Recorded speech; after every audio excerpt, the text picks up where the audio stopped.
Hi everyone समस्त को Sushant tutorial YouTube channel को स्वागत। तो फ्रेंड्स एथिशियन वैल्यू 6 सेमिस्टर आज आम यूनिट 4 रो क्लास नंबर 16 स्टार्ट करबा। या पूर्व आम 15 टी क्लास कर सारचे, सिलेबस वीडियो मध्ये अपलोड कर सारचे। आपण जदि से वीडियो को देखि नांती तेबे डिस्क्रिप्शन को जिवे एथिशियन वैल्यू 6 सेमिस्टर प्लेलिस्ट से लिंक रे क्लिक करले आपण 6 सेमिस्टर एथिशियन वैल्यू प्लेलिस्ट को चलजी। सेतर आपण जेतोटी क्लास होची समस्त क्लास मिल जिवो। तो आज आम डिस्कसन करबा जुडिशियस यूज ऑफ कंप्यूटर आ गोटे मोस्ट इंपोर्टेंट सिलेक्टेड क्वेश्चन रहबो यूनिट 4 उभय ओडिया एवं इंग्रजी डिस्कसन करबा। तो जहाँ भी आमर क्लास होची सब आपनकर सिलेक्टेड क्वेश्चन सब आपने शेष जाए देखिए। जहाँ मु डिस्कसन करूँ ता नुहे आपने ताकू ही लिखे। आपने जब से कनसेप्ट टाक बुझी जाउछन्ती आपने निजे मनरे मध्य लिखिपारे।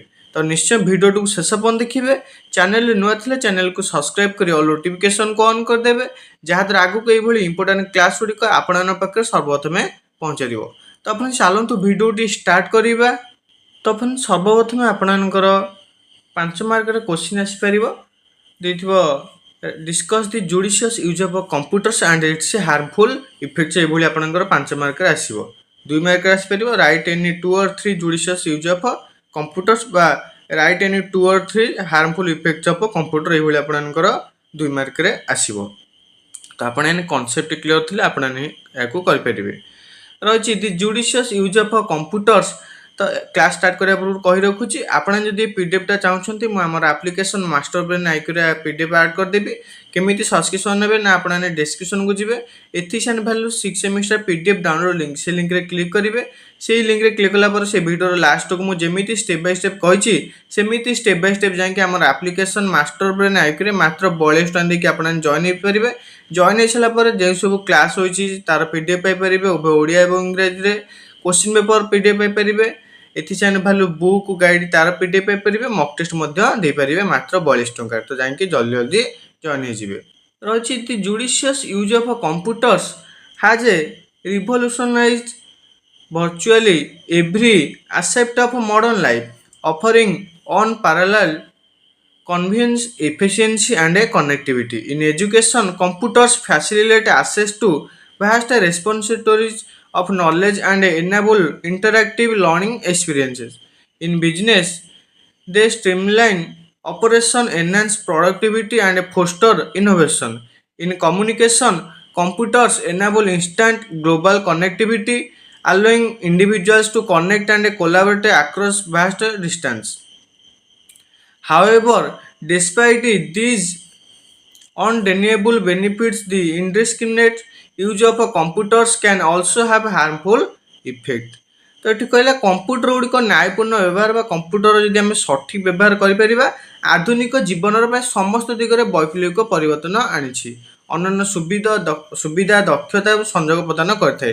जदि आम कंप्यूटर सठिक आम व्यवहार करवा तेबे कहीपर ना आधुनिक जीवन में आम जहाँ सब परिवर्तन होती आम कंप्यूटर सठिक व्यवहार जो विभिन्न सुविधा मिल पार दक्षता हो पार संयोग विभिन्न क्षेत्र को संयोग कर। शिक्षा क्षेत्र में कौन सुविधा होची शिक्षा क्षेत्र में कंप्यूटर गुड़िक ज्ञानर विस्तृत संग्रहालय को प्रवेश को सहज करए पारस्परिक शिक्षण अभिज्ञता को सक्षम करए। शिक्षा क्षेत्र में कौन करए ना ज्ञानर विस्तृत संग्रहालय को प्रवेश करए विभिन्न अभिज्ञता को सक्षम करए। व्यवसाय कौन करए ना व्यवसाय से कार्य को श्रृंखलित करती उत्पादकता को वृद्धि करती नूतनत्व को वृद्धि करते व्यवसाय। तापर होची जोगाजोग कम्युनिकेशन आम कौन ना कंप्यूटर गुड़िक तत्क्षणात विश्वस्तरीय संयोग को सक्षम करए। विश्वस्तर किपर संपर्क स्थापन हो पारे से कंप्यूटर करए। कम्युनिकेशन व्यक्ति विशेष को बहुत दूरतार संयोग सहयोग करने को अनुमति देता है। तथापि अविश्वसनीय लाभ सत्वे कंप्यूटर अभिव्यक्त व्यवहार क्षतिकारक प्रभाव पकड़े। जदिओ आमको ये समस्त सुविधा मिलूँ तो ता सहित विभिन्न आमर क्षति होची कंप्यूटर अत्यधिक व्यवहार द्वारा।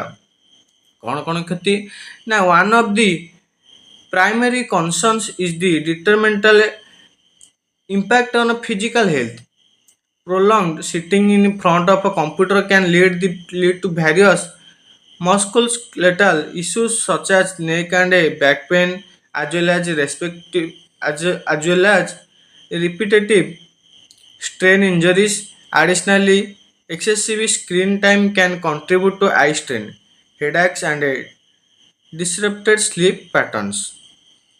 तो ये रही प्राथमिक चिंताधारा मध्य गोटे हूँ शारीरिक स्वास्थ्य पर क्षतिकारक प्रभाव। तो क्षतिकारक प्रभाव फास्ट हूँ आम ये स्वास्थ्य पर पकाई थाए। कंप्यूटर सामने आम दीर्घ समय धरी बसी रहा द्वारा विभिन्न मांसपेशी स्केलेटल समस्या हो पारे, जेपरिक बेक पिठी यंत्रणा, बारंबार स्ट्रेन आघात, यह सहित अत्यधिक स्क्रीन समय आखि चाप, मुंड बिंधा, व्याघात शोबार सहायक होई न थाए। आपणकर होई न थाए। तो ये आमर यही सब विभिन्न व्याघात होता है। तापर रही आमर तो जाइले आपणकर कौन कौन सब असुविधा होची आपने नोट करके चलतु। रही further more the pervasive use of a computer has raised concerns about privacy and security. The digitalization of personal information makes individual vulnerable to identity theft, hacking, and surveillance. Moreover, the constant connectivity facilitated by computers can blur the boundaries between work and personal life, leading to increased stress and burnout. रही अधिकंतु computer गुड़िकर व्यापक व्यवहार गोपनीयता और सुरक्षा विषय चिंता बढ़ाई। तो गोपनीयता सुरक्षा कौन विभिन्न आम देखुए जो आम हैक होता है कंप्यूटर विभिन्न डाटा लीक होता है से कथा आपको गोपनीयता जो आम सुरक्षा सिक्योरिटी रही चिंता बढ़ाई। से व्यक्तिगत सूचनार डिजिटालाइजेशन व्यक्ति मान परिचय चोरी, हैकिंग, निरीक्षण असुरक्षित करें। अधिकंतु कंप्यूटर द्वारा निरंतर संजोग कार्य और व्यक्तिगत जीवन मध्य सीमा को अस्पष्ट करें जहाँ चाप और बर्नआउट को बढ़ाई थाए। तो ये हूँ आउ गोटे असुविधा आमर जो डाटा चोरी होता है से कथा आपठी। प्रथम गला स्वास्थ्य, तापर आमर डाटा गोपनीयता जो चोरी होता है। रही to mitigate these harmful effects it is essential to cultivate a balance approach to computer use.